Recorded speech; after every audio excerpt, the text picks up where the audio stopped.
To access your campus account, go to my.csudh.edu.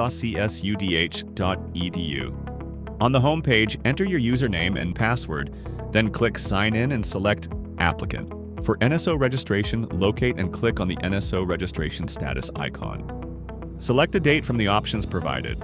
After you select a date, the next page will load automatically.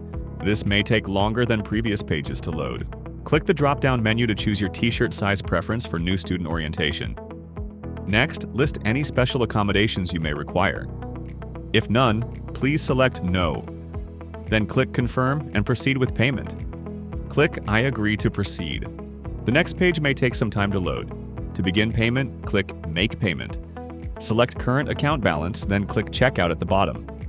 Select your preferred payment method. To avoid the 3% service charge, we recommend paying the fees using your bank account. For this tutorial, we have selected credit card or debit card.